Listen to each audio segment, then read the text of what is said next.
बिस्मिल्लाहिर्रहमानिर्रहीम। अस्सलाम वालेकुम नाज़रीन, आप देख रहे हैं इंसाफ़ी न्यूज़। दुआ ज़हरा के केस के बारे में आपको इस वीडियो में अपडेट मिलेगी कि दुआ ज़हरा का केस अब कहाँ तक पहुँचा है और आगे क्या होने वाला है। दुआ ज़हरा को मेडिकल बोर्ड के सामने आज पेश कर दिया गया है और इसके बाद क्या होगा, ये सारी अपडेट्स मैं अपने चैनल पे लेके आया हूँ। तो वीडियो में आगे बढ़ने से पहले आप सबसे दरख्वास्त है मेरे चैनल को सब्सक्राइब कर दें, बेल नोटिफिकेशन को ऑन कर दें ताकि आपको मेरी हर आने वाली वीडियो नोटिफिकेशन से मिल जाए और आप सारे न्यूज़ के साथ अपडेटेड रहें। जी तो नाजरीन, आज दुआ ज़हरा को मेडिकल बोर्ड के सामने पेश कर दिया गया है।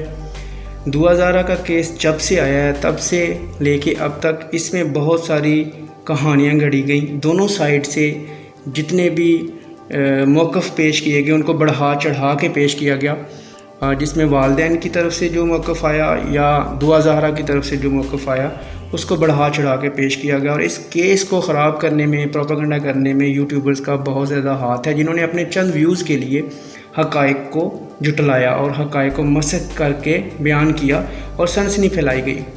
दो पहलुओं पे मैं बात करूँगा, एक दुआ ज़हरा का जो पॉइंट ऑफ व्यू है और एक वालिदैन का। और अभी जो मेडिकल बोर्ड में जो सारा मामला गया है, ये अभी क्या ये सिलसिला हुआ है और इसके बाद क्या होगा, ये मैं सारा आपको बताऊँगा। शुरू में जब दुआ ज़हरा का केस सामने आया तो वालिदैन का ये मौक़िफ़ था कि दुआ ज़हरा को अगवा किया गया है और ज़हीर के साथ कोई गैंग है जो इस सारे मामले को हैंडल कर रही है और दुआ ज़हरा को ज़बरदस्ती अगवा किया गया है। ये था दुआ ज़हरा के वालिदैन का शुरू वाला मौक़िफ़। उसमें इन्होंने मसले की रंग देने की भी कोशिश की शिया सुन्नी का, लेकिन वो बाद में सारी चीज़ें सामने आ गई कि ये ऐसा कुछ नहीं था।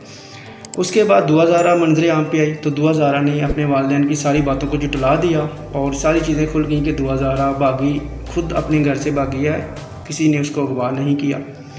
अभी तक इस केस के बारे में गलत इन्फॉर्मेशन फैलाई जा रही हैं जो कि सरासर गलत हैं और जिसकी वजह से मैंने देखा है कि बहुत सारे चैनल्स पे और बहुत सारे लोगों ने अपनी वीडियोज़ लगाई हैं इस केस के बारे में और वो इन्हीं अफवाहों और इन्हीं यूट्यूबर्स की झूठी बातों का शिकार है।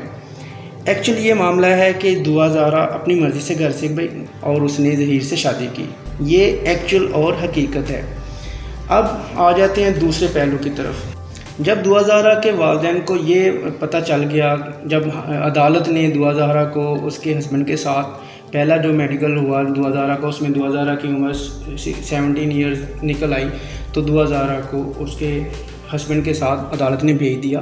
तो वालिदैन के पास फिर कोई और मौक़िफ़ नहीं बचा। फिर वालिदैन ने ये रिट दायर की अदालत में और ये दरख्वास्त की कि दुआ ज़हरा की उम्र ही पूरी नहीं है, लिहाजा उसका मेडिकल चेकअप दोबारा से करवाया जाए, क्योंकि पहला मेडिकल उस पर हमें यकीन नहीं है या वो हम झूठ मानते हैं। उसके बाद अदालत ने दोबारा से एक मेडिकल बोर्ड बनाया है, 10 डॉक्टरों पे मुश्तमिल है, पाकिस्तान की तारीख़ का सबसे बड़ा मेडिकल बोर्ड बना है, जिसमें दुआ ज़हरा की उम्र का तयन किया जाएगा। और आज दुआ ज़हरा उस मेडिकल बोर्ड के सामने पेश हो गई है। अब इसमें सारा दूध का दूध और पानी का पानी हो जाएगा। अब ये केस महज एक नुक्ते पर रह गया है कि दुआ ज़हरा की उम्र पूरी नहीं है और ये शादी गलत है, क्योंकि 14 साल की उम्र में लड़की की शादी नहीं हो सकती, जो कि हमारा कानून है। बाकी सारी चीज़ें कि जी अगवा हो गई थी बच्ची या कोई लेके चला गया या ज़हीर फैमिली कोई गैंग है, ये सारी बातें अब वक्त के साथ गलत साबित हो गई हैं। कोई भी गैंग नहीं था, ये दुआ ज़हरा की अपनी मर्ज़ी से हुआ था सारा कुछ। अब क्या होगा आगे? अब ये होगा कि मेडिकल बोर्ड बैठा है, अब वो उम्र का तयन करेगा। इसमें दो सूरतें हैं। अगर दुआ ज़हरा की उम्र वाकई जितनी वो बताई गई है 17 साल निकल आती है, 16 साल से ऊपर निकल आती है, तो दुआ ज़हरा को वापस उसके शौहर के साथ भेज दिया जाएगा।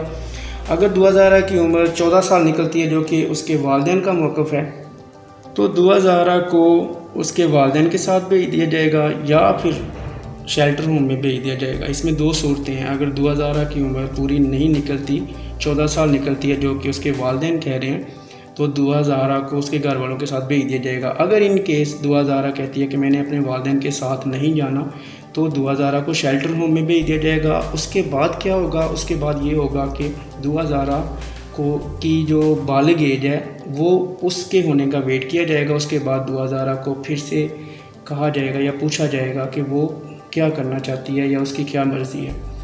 फिर भी हमारा कानून जो है वो ज़बरदस्ती नहीं करता। तो अभी आगे जो डॉक्टर्स की रिपोर्ट आएगी उससे पता चलेगा कि दुआ ज़हरा की कितनी उम्र है और आगे क्या होगा। अब कुछ यूट्यूबर्स ये भी कह रहे हैं कि ज़हीर को इस केस में अब सज़ा होगी, मे बी 8 या 10 साल सज़ा होगी। तो अब मेडिकल बोर्ड की जो रिपोर्ट है उस पर सारा दारोमदार है, वो जब आएगी तो वो अदालत में पेश होगी, तो उसके बाद सारा मामला खुल जाएगा और पता चल जाएगा कि क्या मामला है। अब सिर्फ एक नुक्ते पे आके ये केस रह गया है और वो ये है कि 2000 की उम्र पूरी नहीं है। बाकी सारी चीज़ें अफवाहें थी, झूठ था और सारा प्रोपेगेंडा था। तो अगली वीडियो में इंशाल्लाह आपको मज़ीद अपडेट्स देता रहूँगा। मेरे चैनल को सब्सक्राइब कर दें। तब तक के लिए अल्लाह हाफिज़।